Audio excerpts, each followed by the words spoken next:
Hi, this is Russ Andersson. Before we get to our final assembly, we're going to get in one other section here, which concerns one layer that I've added in.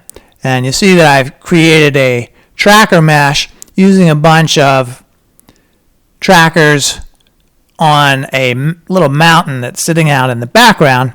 And the idea is just to put the word SynthEyes up there and have it sitting in the background. But when this got rendered out, it looked a bit floaty. If you look at it up close here, you can see that there's a little stuff going on. But ultimately, the issue is that the 360 VR images, are being built from multiple cameras. And those cameras, in this case, that we've got the nice footage from 360 Heroes, the cameras in their rigs are GoPros. And, they have spherical lenses, and also they're CMOS cameras, so they have rolling shutter effects going on. Just to throw in an extra little wrinkle, they're not synchronized either.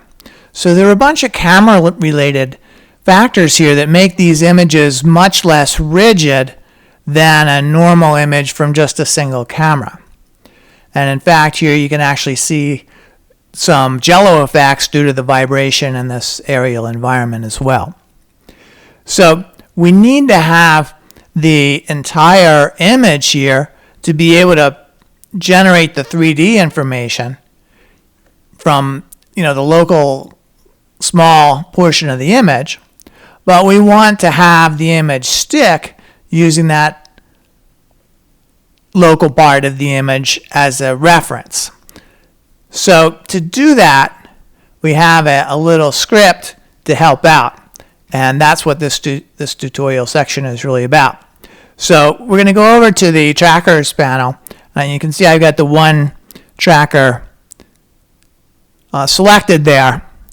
And let me just turn on pan to follow. And that's a 5 key there. And you can see now as I scrub through the shot, it's just staying right on the tracker. And you can see that the actual solid 3D location, and in fact the whole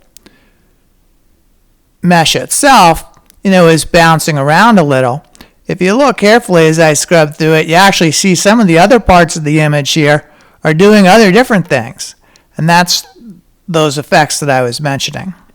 So my thought here is, well, can I just make this whole mesh be exactly nailed in place, at least at one spot? And the answer to that, of course, is yes. And to do that, I have a little script. And, you see over here, this is the per frame error, F colon, and then there's the error on each individual frame. That's the distance between the position of the 2D tracker and the 3D tracker. So when I run this script, let's perfect some trackers, then it's gone and basically zeroed out that error, not only just on this frame, but as I scrub through here, you see that it's on all of the frames. So we've precisely lined up the 2D and 3D trackers. And to achieve that, what it's done is re-aim the camera just a tiny, tiny smidge on each frame so that at least this one tracker is perfectly positioned between the 3D mesh itself and the 2D tracker. So, this is a great thing to do if you have a lot of confidence in your 2D tracker and you want to make the whole 3D model follow along with it. And that's what we've got here. And so the rest of the image is doing its own other little things. We've got this one mesh here that's basically now anchored at that one location throughout the entire length of the shot. So these other spots may be moving a little bit more. They're further away, and their local portion of the image may be doing something different. In fact, sometimes there's a seam that comes right through here and kind of moves around. So it gives you what we're looking for, that you get to use the entire image to generate the 3D solution for what we have, but still, for jitter reduction purposes, use the 2D position of some particular tracker as a reference just in that area. And in fact, you can select maybe a couple of trackers if you want and have it average over those trackers. But if you're doing that, you want to make sure that those trackers are actually pretty close to one another so that they're all behaving the same way. So this process is applicable not to just 360 VR, but to regular shots as well if they are subject to the rolling shutter effect or uncorrected distortion problems.